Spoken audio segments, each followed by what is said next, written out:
Hello out there in Radio Land. This is Michael, and this is the Street Preacher's Corner podcast. The podcast where we try to be at least a two-trick pony, and we aspire to be a three-trick pony someday. Well, fairly recently, depending on when you hear this, I took a writer with whom I disagreed, and I covered their position point by point, offering up my reasons for disagreeing. This person was very nice about it all, and I tried to be nice back. I got their permission, and I sent them a link as soon as it was ready.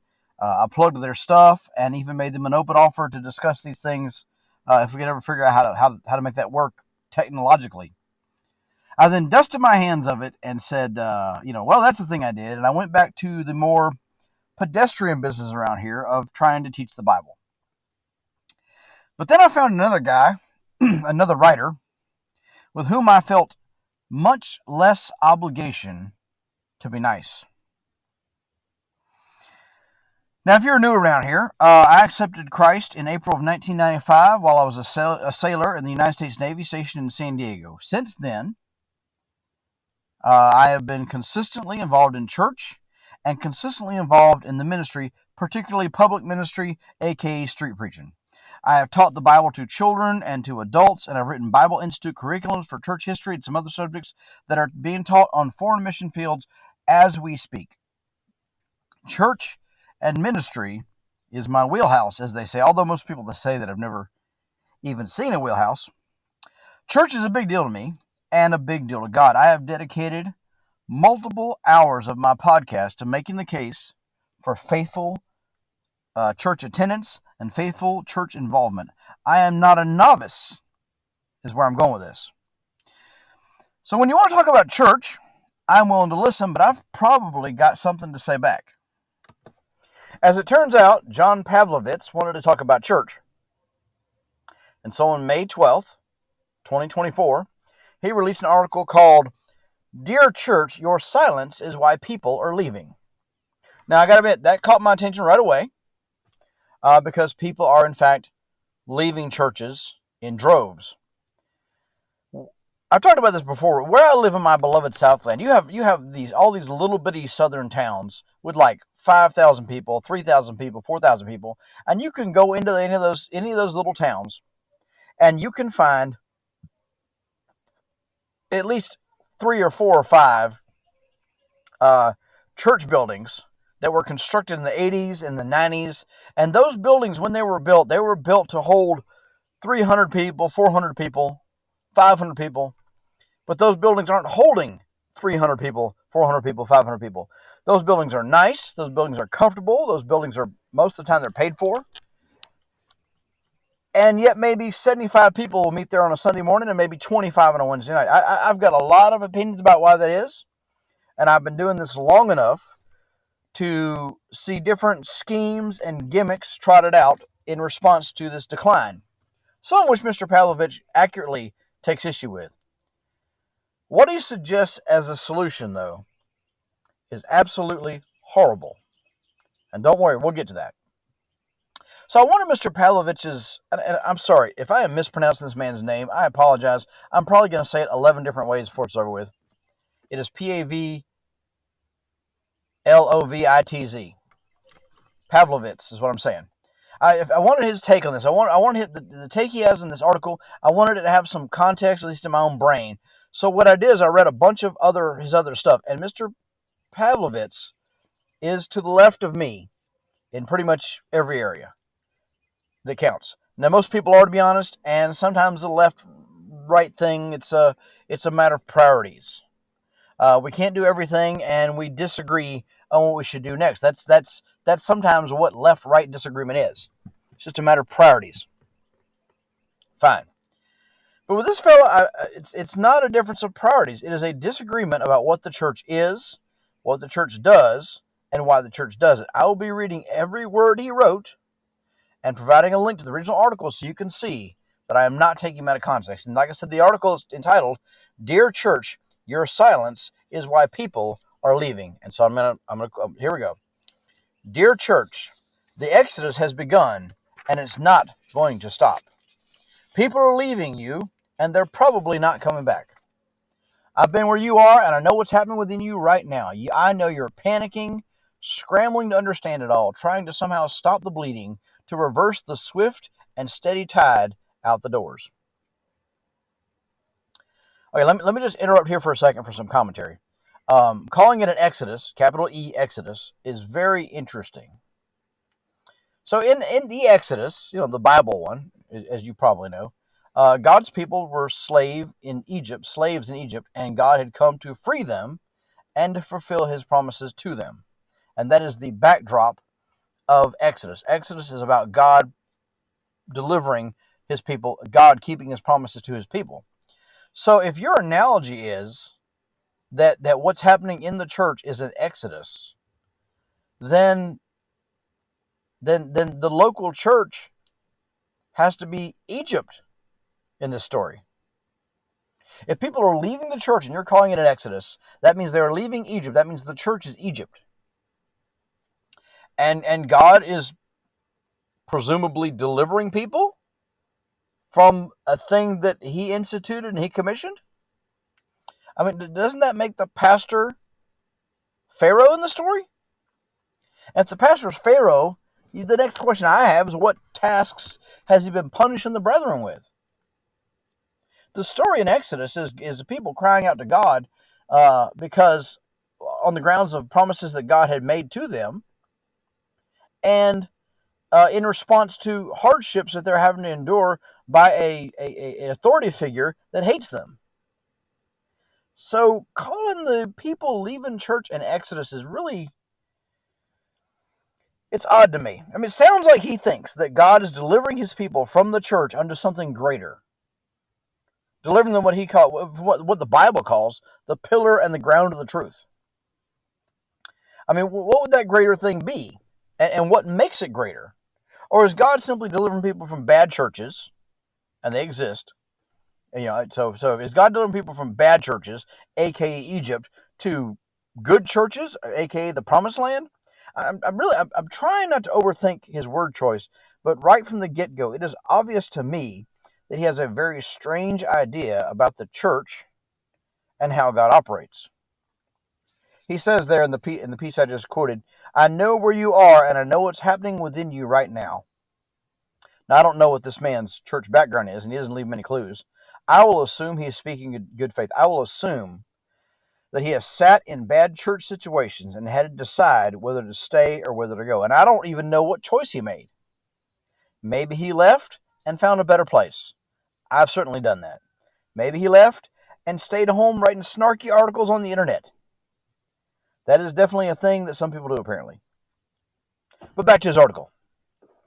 He says, "I know that you're hiring consultants and holding emergency meetings and planning bold strategies and brainstorming creative solutions, all designed to engineer a way to bring all the prodigals home, to, quote, reach the young people, unquote, to grow numerically again."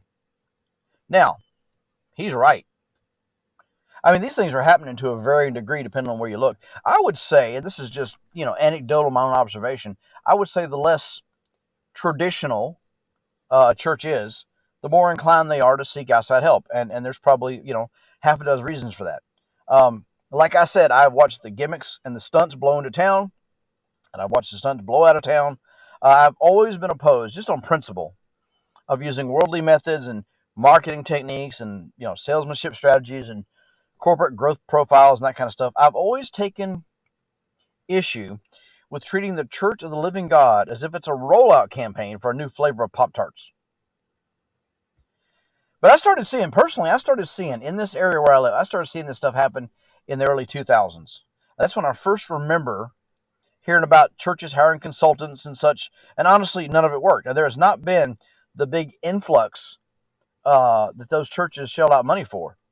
And it's not an exaggeration to say that about 99% wasn't worth the time of the day that it took to implement it.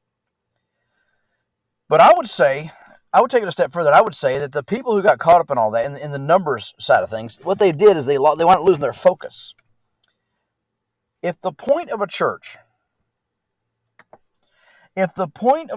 is just to simply grow, if we're not growing, we're dying.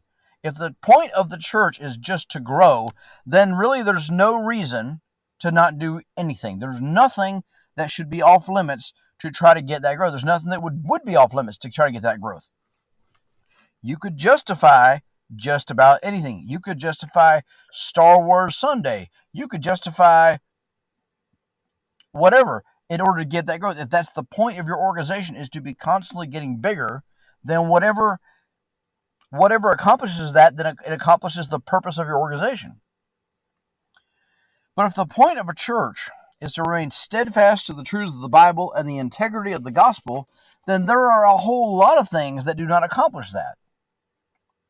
And people following the numbers will, in my opinion, in my experience, in my observation, they will make the sort of mistakes that the author legitimately lays out. So let's get back to what he says. I know you imagine that if you just tweak the songs or shorten the services or get a new sign or rebrand your logo or set up shop in a strip mall, that if you find just the right aesthetic balance of vintage reverence and hipster chic, I don't know how to say it, that this will all magically change your fortunes. It won't. Okay, well, honestly, I can't argue with that. I have said and I stand by the argument, however cruel and callous this may sound.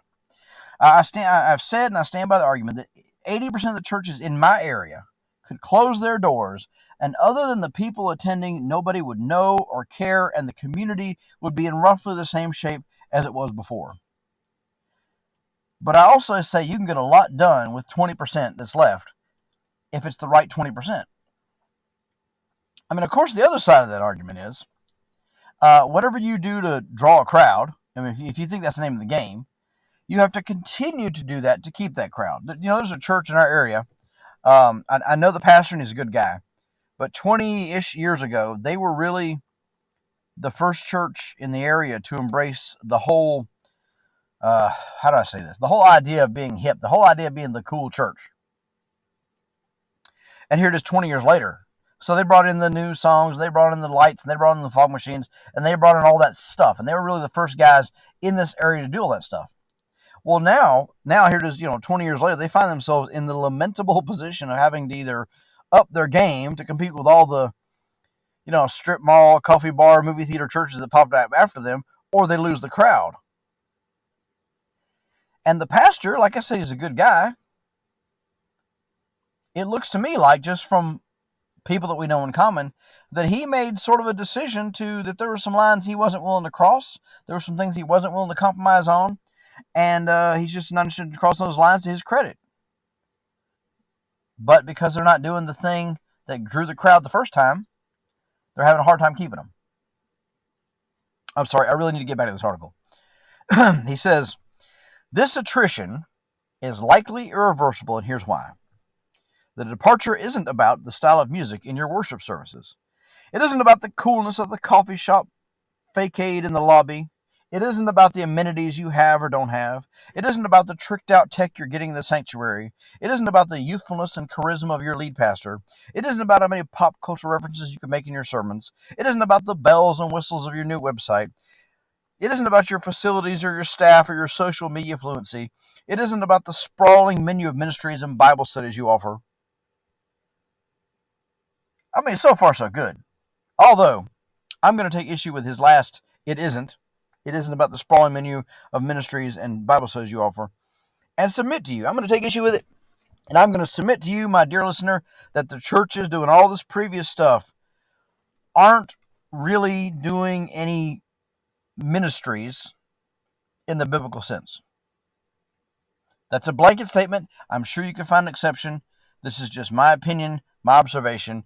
The guys that have this whole thing going on with 50 different small groups, they're not doing as much as maybe they think they are, if they're doing anything at all that really qualifies as ministry. And I think a lot of things done that are called ministry are not. And some of the Bible studies that are out there they're an absolute waste of time. I don't know what nice way to say it. And since I said that, let me elaborate. So the point of a church isn't that your needs are met as an attendee. The point of the church is that God is glorified and the saints are edified and the gospel proclaimed to a world that is on its way to hell. And part of the problem of the church model that he's laying out here is that it is exactly what they pay for. It is a marketing ploy to appeal to the broadest range of people. It is the new flavor of Pop-Tarts, and it's designed to keep butts in the seats and money flowing in. It is philosophically no different than a restaurant or a car wash in that you are constantly adjusting the menu to cater to a more and more niche audience. Part of the problem is that the people attending church are treated like the customer instead of what they really are. They are the workforce. Now, that mindset and that approach, I told you, I've thought about this a lot. That mindset where you treat the church attendee as if they are a customer to which you must cater, that shows up in a lot of different ways. So think about this for a second. The reason you have to offer a men's only Bible study and a women's only Bible study and a teen Bible study and a single mom's Bible study and a coffee lover's Bible study and a military Bible study, etc., etc., etc., is that we have decided in our modern church model to not treat the body of Christ as if it is one body. We have bought into a particular brand of foolishness that the Bible can't be relevant to me unless it narrow in all the little quirks that make me such a precious individualism. I heard Doug Wilson say a few months back that individualism in America is carried to the point where it becomes a religion in and of itself. And I didn't know what he thought. I didn't know what he meant at the time, and I kind of disagree with him. But having thought about it and having looked around a little bit more, I think he's got a point. Church leadership have catered to that mentality, that we have to find something that speaks to you, that we have to find something that addresses your stage in life and your condition, your socioeconomic status, and your background. They've catered to that, and what they've done when they've done that is they have splintered the body of Christ. Now, I'm not opposed to, age-appropriate Sunday school. I'm not going to fight that battle. But if you don't have age-appropriate Sunday school, you're not doing anything wrong. If a man is honestly teaching the Bible, then whatever he is teaching is relevant to you because God is relevant to you. And part of the wonder of being part of a fellowship, part of a wonder of everybody sitting under the same preaching, is that it is an exercise in unity. When we all stand and we sing as a congregation, it is an exercise in unity. When we all sit under the same preaching, it is an exercise in unity. It is a shared experience. It is a shared endeavor. And it promotes unity. And the thing is that the God that wrote the Bible knew where you would be in life thousands of years before he wrote the Bible, and provision was made in Scripture for your growth. Provision was made for your edification. Church leadership should not have to split a concept. Let's take a concept of Jesus as the Good Shepherd. You don't have to take that and preach that differently for a 10-year-old or a 40-year-old or a 100-year-old. You should not have to split that into 100 different nuanced fragments and spoon feed it to people based on their preferences and their hobbies, because you are not the point. God is. You are not the customer. You are supposed to be the workforce. I mean, when people say, I wish the church was doing this, or I wish the church was doing that, who do you think the church is? The church is you if you're saved. The church isn't just the pastor or the deacons or the Sunday school teacher or the song leader. If that stuff needs to be done and it isn't getting done, sometimes it's because you're not doing it. And if you would stop thinking of the assembly of the saints as a place where you go to get something and start thinking of it as the training grounds for you to go give something, it might wind up being a very different place.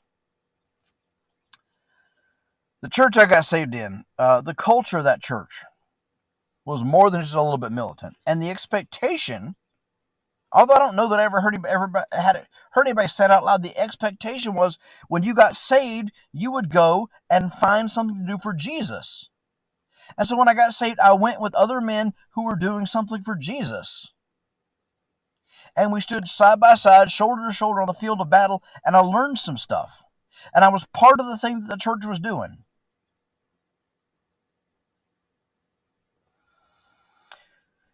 So the author is correct that continuing down that road will get you nowhere. But what he offers in its stead, wow. Well, we'll get to that. Back to the article. The people who are gone aren't gone because your band wasn't good enough, or because the messages weren't clever enough, or because your production wasn't slick enough. They don't give a damn about such things. That's what the man wrote. As Mike Easter would say, I don't want to misquote him. But well now, out of the abundance of the heart, the mouth speaketh there, Mr. Pavlovitz. He goes on to say, church, people are leaving you because you are silent right now in ways that matter to them. You aren't saying what they need you to say and what you should be saying, and it makes them sick. Now, I'm all on board with that statement as a standalone statement. I am as opposed to cowardice in the pulpit as anybody, probably more than most. Cowardice in the pulpit leads to cowardice in the pew, and cowardice in the pew leads to the damnation of a nation. This ain't no game we're playing here, friends and brethren. This is the real deal. But having seen more than my fair share of people leave a church, and having had way too many conversations with them after fact, I don't see a whole lot of people storming out of the church, out of the front door, in rage and disgust. Maybe Mr. Pavlovitz has. Now, in my experience, in my observation, the cancer in the American church is apathy.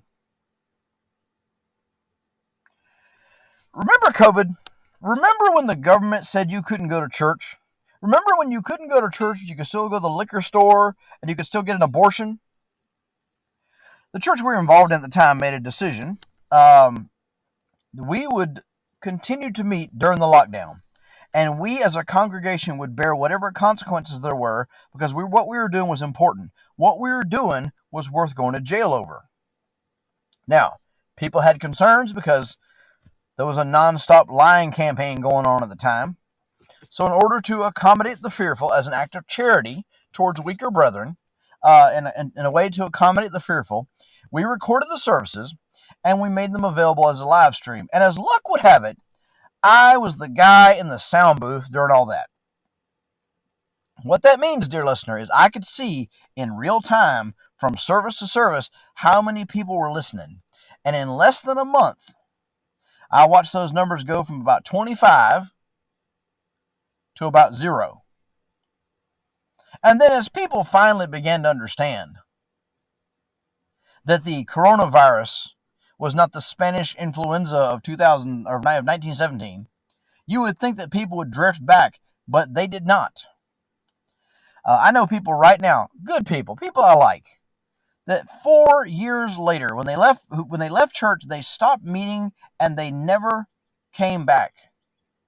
If you can't find a church in 4 years, you're not looking. And so the issue, at least from my vantage point, is not that they're leaving in rage and disgust and shaking their fist at the cowardice behind the pulpit. In my experience, in my observation, it's apathy. And this apathy, once again, in my opinion, is a direct result of treating the churchgoer as a customer. See, we made this problem in America. If you put in people's heads that they are the recipient of a service rather than part of the activity, it is easy for them to walk away when they are not being sufficiently accommodated. And when there's another church down the road with a better coffee bar or a jamming band, it is no different than going to eat at a different restaurant. That's why when you invite saved people who claim to be looking for a church, they will more often than not, they will ask about programs and activities. They will say things like, what do you have for the children? What do you have for the young adults? If I have heard it once, I have heard it 100 times. And the problem is that we have not taught them to be soldiers for Jesus Christ. We have taught them to shop around. Yeah, well, what do I know, right? Mr. Pavlovitz continues on with what he thinks is happening. So speaking of these church folks that are bailing, he says, they spend their days with a front row seat to human rights atrocities, to growing movements of cruelty, to unprecedented religious hypocrisy, and to professed Christian political leaders who are antithetical antithetical, that word, to Jesus' teachings. Antithetical. I don't know how you say it. I must confess, I read this, and I wasn't reading it out loud because I could get past that word. I got to confess, when I was reading this, I thought he was running pretty well until right about here. I'm sitting there reading through this. He's blasting the hip movements to draw in the crowd. He's blasting the empty, shallow, vapid ways. He's blasting cowardice in the pulpit. And I'm like, okay, this guy, I mean, he's a little closer to the left-hand lane than I am, but we are basically cruising down the right road, the same road. But then I got right here, and according to the author, the departing church member, the guy who has left your church, stomped away in all his huff and puff and mad about the world, that guy has a, quote, front row seat to human rights atrocities. I mean, let's just look at that, okay? What is he talking about? Well, he doesn't elaborate. His ire, his anger, his discontentness seems to be directed, and rightly so, at the American church. So what human rights atrocities do you and I have a front row seat to? I mean, none spring to mind. But you know who has a real front row seat? Since he brought it up. The guys that have a real front row seat are the Christians being murdered all over the world for the last 2,000 years. The Christians who have seen their pastors' heads lopped off by Muslims or have seen their brethren disappear into a prison camp in China. Those guys really have a front row seat. They are the bleeding edge of this thing. And their churches aren't dying. They're literally physically dying. But number-wise, those churches aren't dying. Those churches are exploding. And he says, in addition to, seeing atrocities, that these departing church folks observe growing movements of cruelty, unprecedented religious hypocrisy, and political figures, I'm not going to try to say that word again, political figures who want to wear the mantle of Jesus Christ in order to get votes, but want to live like the devil. And I'm opposed to all of that. I'm opposed to cruelty. I'm opposed to hypocrisy. I'm opposed to a guy who'll stand there with a Bible and have 3 marriages under his belt. I'm opposed to all of that, and you should be too.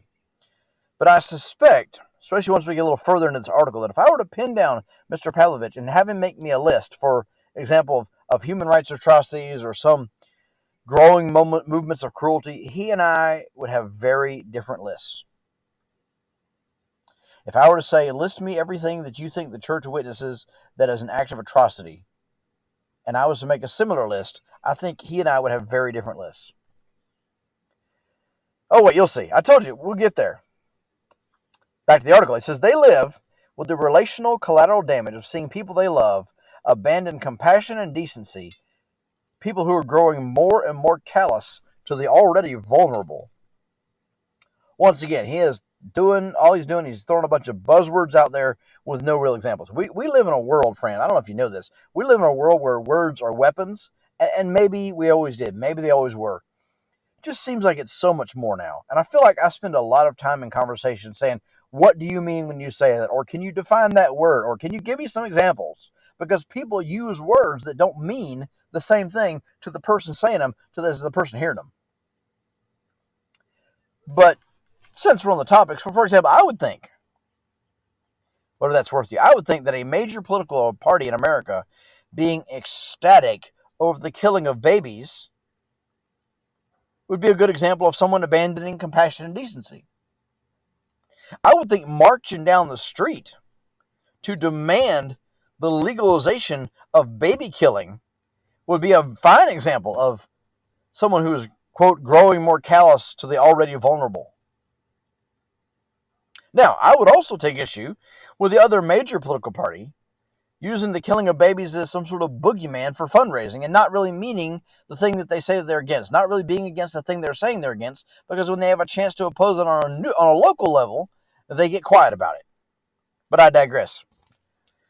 Back to the article. They see, this is the departing church folks again, they see in their daily lives and on the news and across their timelines and their communities exactly the kind of malevolence and toxicity they expect you to speak into with boldness and clarity as moral leaders, and instead they find you adjusting the stage lights and renovating the lobby and launching websites. Okay, there's plenty of that going on, no doubt. No doubt. World's going to hell, and we're arguing about what color the carpet should be. I get that. But if you're going to throw that around there, you're going to have to define malevolence. You're going to have to define toxicity, because suddenly I don't have as much confidence that you and I are speaking the same language anymore. If you think the church ought to be more vocal about bad things in the world, then you will get no argument from me. But where you, or where I and so many others in the Park Company, is the best way to address those things. So the way you address cruelty, the way you address malevolency, the way you address toxicity, the way you address those things is you take the gospel out in power and boldness to a lost and dying world, even at the risk and cost of your own life. The church is not as much in the Reformation business as in the regeneration business. And whenever the church gets confused about what her job is, nothing good happens. You can see that the great revivals that were happening just before Prohibition got passed, because guys were going out there and they're preaching against the liquor trade, and they're preaching against booze, and they're preaching against guys being sorry and not taking care of their families, and conviction fell upon men for their sinful behavior, and then the gospel was presented to them as a remedy, and we saw a great influx of souls during that period. And then the church got busy going around shutting down bars and getting legislation passed to shut down bars, and they quit preaching the gospel. And so all that revival kind of tapered off. The cure for abortion, long term, is the gospel of Jesus Christ. The cure for drug addiction is the gospel. The cure for looking at naked people on the internet is the gospel of Jesus Christ. And the author, I don't know the guy, but he appears to just run around with a bunch of angry church members, ex-church members, who stomp around all over creation, not preaching the gospel, not risking their lives, not suffering the reproach of Jesus Christ, but just as mad as a wet sitting hen that their pastor doesn't talk more about the wage gender gap or toxic masculinity. Those things, when and if they exist, are the end result of sin. And the cure for sin and the cure for the power of sin is the death and the burial and the resurrection of Jesus Christ. He goes on to say, in the middle of the songs and the sermons and the video clips, they can see your feet of clay and your moral laryngitis. It's not a bad turn of phrase. Your moral laryngitis, that's why they're leaving. Okay, fine. Iniquity in the church is grievous. Iniquity in church leadership is grievous. Both must be addressed by the congregation, but I am under no delusion that my pastor isn't a man like I am, with the same faults and the same failures. And like I said, in my experience, people don't leave because the pastor's just a dude like them. Let me put it this way. That might be, you might have a moral failing in church leadership, and you might look at that situation and you might decide that was not handled appropriately by the people that are supposed to handle that sort of thing. And so you might decide, okay, this place is not for me because they didn't handle these things as serious as they are. That may be why you leave a church, but that's not why you stay home for the rest of your life. If there's a moral issue in a church, if there's hypocrisy, if there's whatever, and it's not dealt with, you go find a place where that would be dealt with. You go start a place. Just as a side, this is off my notes, whatever. I have a real issue with street preachers, my own brethren, my own tribe, that don't attend church anywhere because they say all the churches in my area are apostate. To which I say, then go start one that isn't. Because you're obligated to meet with other believers. You're obligated to be accountable to a body of believers. Back to the article. I know you're worried, he says, about saying too much, about being branded too political, about offending people, or somehow making it worse by speaking. Trust me, You are making it worse by saying nothing. Yes, you may be avoiding conflict or keeping a tenuous peace in the pews. You may be causing less obvious turbulence inside your walls. You may be appeasing a few fearful folks there who don't want you to trouble the waters, but you're doing something else. You're confirming for millions of people why they have no use for you any longer. So once again, he seems to be taking issue with cowardice from church leadership, and in principle, I'm with him. I mean, I want to be led into battle by men of courage, men of integrity, all that. But part of being that guy, he used to say, it's hard to lead the men into battle if you think you look stupid on top of the horse. Part of being that guy is know what you're supposed to be doing, and what you're not supposed to be doing is accommodating the feelings of a bunch of people who will use your cowardice, real or perceived, as an excuse for their own, who will use your humanity as an excuse to disobey the scriptures. Now, he says that people have no use for you any longer. Well, lots of people have no use for me. And the real upside to street preaching, there's plenty of upsides. The real upside to street preaching is that they will tell you that they have no use for you. Like church people may hate you and wish you were dead. Lost people will hate you, tell you they hate you, and tell you they want you dead. But the reason they had no use for me is not because of moral laryngitis. Mr. Pavlovitz seems to think that there are literally millions, that's the word he uses, millions of people out there in the landscape, in the countryside, who love God and love truth and love justice and are just clamoring for someone to lead them. I don't know that that's the case, though. What I've observed, what I've seen, is kind of the other way. A man who takes a stand for Jesus will have a hard time keeping a crowd. Look, I assume that the author counts himself among the number of those millions of people who are just clamoring for the right person to come along that they can get behind. I'm assuming he counts himself in that number. But I cannot shake the feeling that the author is exactly the sort of thin-skinned, whitewashed sepulcher that puts people like me in jail. Back to the article. You're confirming the suspicions of those who believe the church has no relevance for them. You're giving people who've offered you one more chance to earn their presence a final reason to walk away. Your silence right now is the last straw for them. Look, we keep coming back to this. He's looking at church attendees as customers who's, you have to earn their loyalty with like a coupon book or something. He's looking at church attendees as customers whose loyalty must be earned rather than co-combatants in the battle for the souls of men. And he looks at it that way, even as he criticizes and finds fault with people who look at it that way. Look, the role of church leadership, the role of every active member of a church is to do what the Bible says. As simple and open-ended as that sounds, we have been handed, I don't know if you ever think about this. Go back and listen to any of the stuff where I've talked about churches. We have been handed a very precious thing, an ancient thing. We have been made part of this thing that is both ancient and brand new all at once. We have been handed this thing, the fellowship of the saints.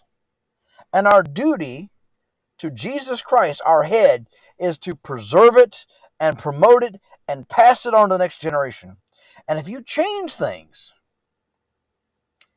I'm not saying we got to, meet and hold candles. I'm not saying we got to whatever. But if you change things in order to accommodate people with insincere motives that have a consumer mentality, with a, you need me more than I need you kind of mindset, eventually the thing that you're handing over is way different than the thing that was handed to you. Oh, but dear listeners, Mr. Pavlovitz has a solution. I promise you we'd get there. And here we are. Okay, I'm just going to read this.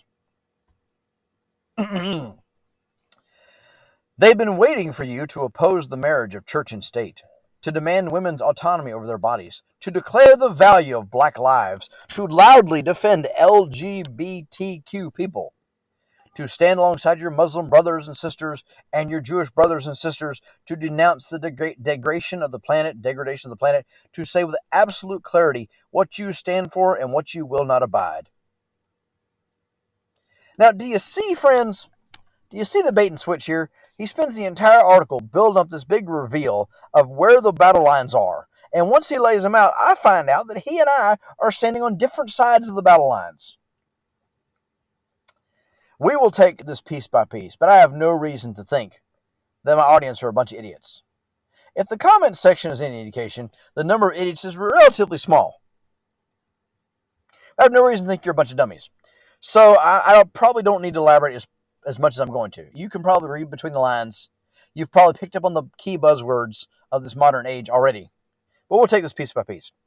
They've been waiting for you to oppose the marriage of church and state. Now, he doesn't clarify what he means by that, but based on literally everything else that he has written that I've read, I would say that what he means by that is he takes exception to the way that mainstream evangelicalism it sort of lives in the back pocket of the GOP, of the Republican Party. And I would actually agree with that guy. I think the GOP uses the church the way the Democrats use the black community. You know, you roll us out when you need some money or a vote, and then you roll us back out of sight before we can embarrass you. But according to Mr. Pavlovitz, the people that are leaving churches have been waiting for someone to talk about that. Okay, fine. I'll give them that one. They've been waiting for you to demand women's autonomy over their bodies. Okay, so Mr. Pavlovitz believes that the church has not been sufficiently in favor of cutting unborn children from their mother's wombs. Because, you know, women's autonomy over their bodies, that's a euphemism for abortion. It is the soft language of the deceitful. Even as Scripture commands us to use great plainness of speech, people that hate Scripture come up with more and more convoluted ways to say a thing. But since absolutely nobody brought it up, I wonder how that autonomy over their own bodies thing played out when it came to vaccine mandates.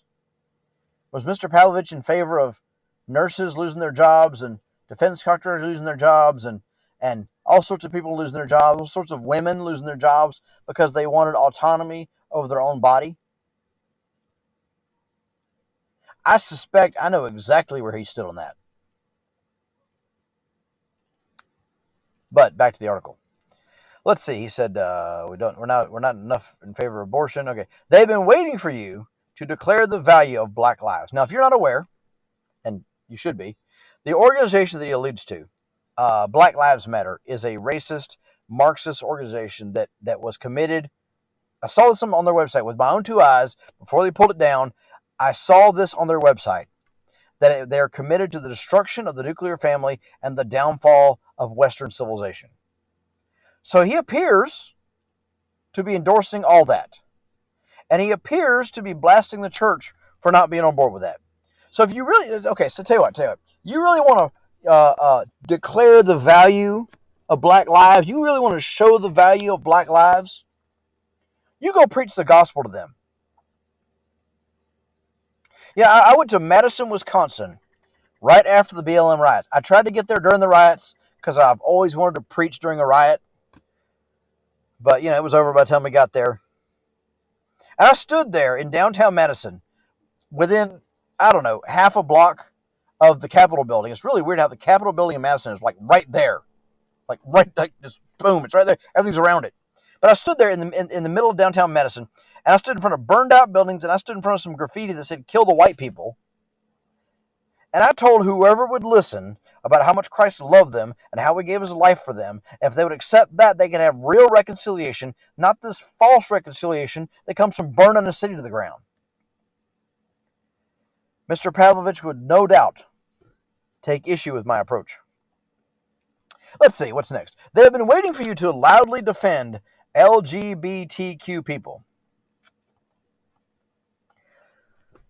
Now, look, folks, I do think it's a little self-serving to always be recommending your own stuff. But about a year ago, I did a slow walk through some pro-alphabet people literature.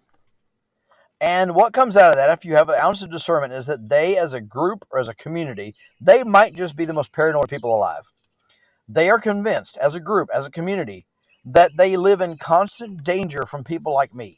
It is this literature that I went through about this time last year. It is page after page after page of how terrified they are to leave the house. And they live that way, even though I have never harmed any of them, I have never insulted any of them, even as they have spit on me and assaulted me and thrown used condoms at me. I have done my best to not return railing for railing. But the author says, Mr. Pavlovitz says, that people are leaving the church because we're not more sympathetic to people engaging in sexual deviancy and sin. That is just a bizarre take. And the deeper I get into this article, the less inclined I am to be charitable towards the author because he's disingenuous. Moving on. They've been waiting for you to stand alongside your Muslim brothers and sisters and your Jewish brothers and sisters. Okay. Saved people are my brethren. Muslims bowing down to a false god are not my brethren. I have great sympathy towards the Jew, but a Jew who believes Jesus Christ is a liar is not my brother. I am not in favor of Jews dying. I'm not in favor of Muslims dying because the Bible says the Lord is not willing that any should perish, but that all men come to repentance. And men who die believing in the teachings of Islam die in their sins and go to hell because there's no salvation found in it.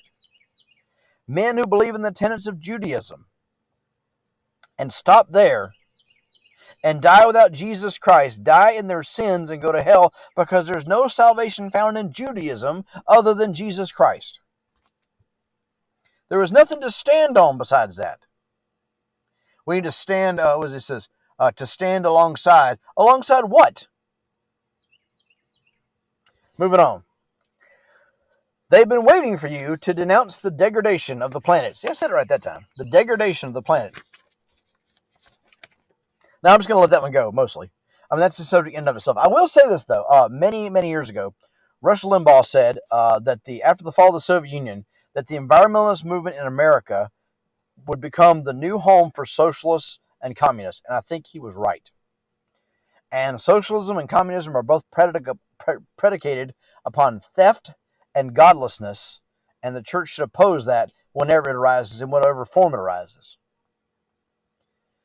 Let's see.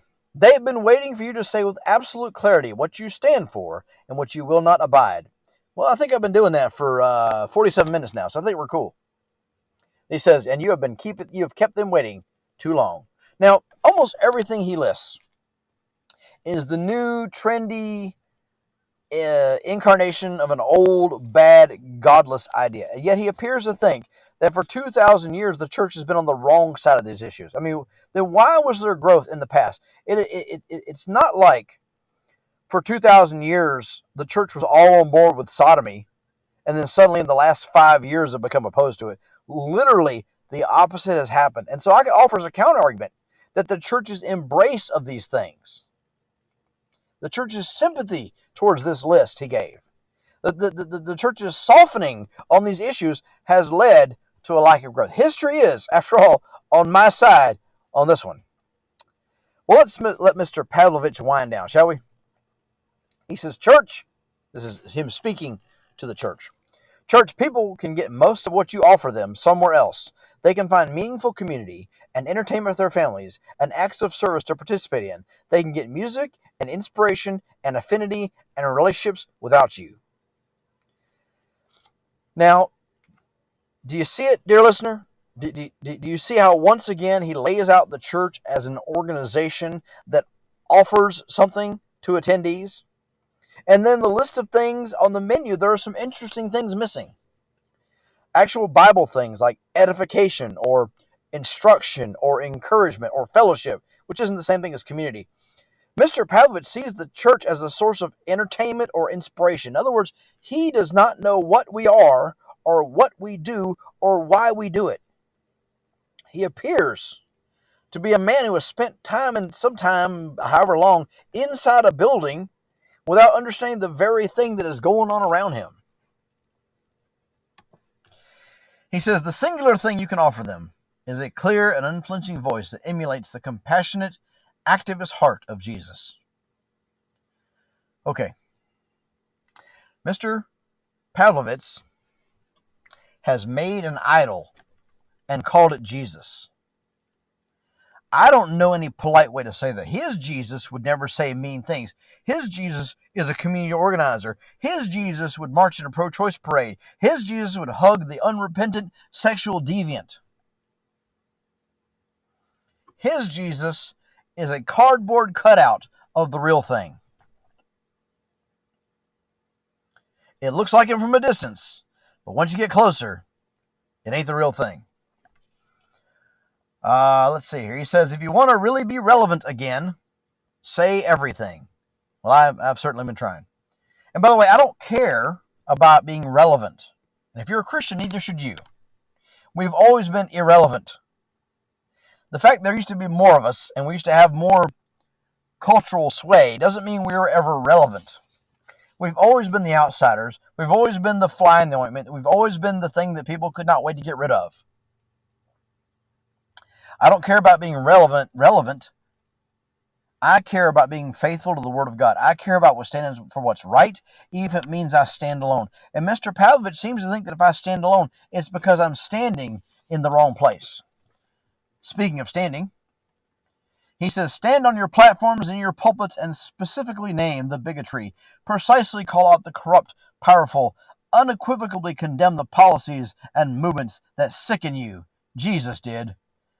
Stop couching your words and softening your delivery and start speaking with clarity about what matters to you. That's what those who are leaving want most.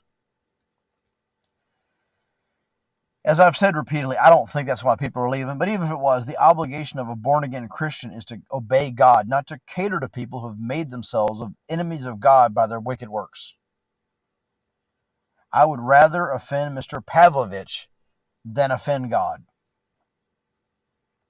He says it may be too late to stop the mass exodus, lowercase this time, the mass exodus at this point, but saying everything will at least help you keep your soul as you fade away. At least you'll know you stood for something. Well, not to be a doctrine Nazi about this, but my soul is kept by Jesus Christ. I don't have to worry about my soul fading away. I don't have to worry about keeping my soul. My soul is kept by Jesus Christ, at least according to, I don't know, half a dozen places in the scriptures. It's not kept by having the right opinions on the issue of the day. It isn't kept certainly by agreeing with the world over God. So I don't know what he's getting on about. In theory, Mr. Pavlovitz would be totally on board with the words I've said, right? I mean, haven't I been doing exactly what he recommends? And yet somehow, I don't think me and Mr. Pavlovitz are going to be fellowship anytime soon. I could be wrong, but I'm usually not. And he finishes by saying, church, say something. You know, I think I did. Well, thanks for tuning in. This is been Michael. This has been the Street Preacher's Corner. Tell your friends, tell your neighbors, go do something for Jesus, and I will see you on the other side.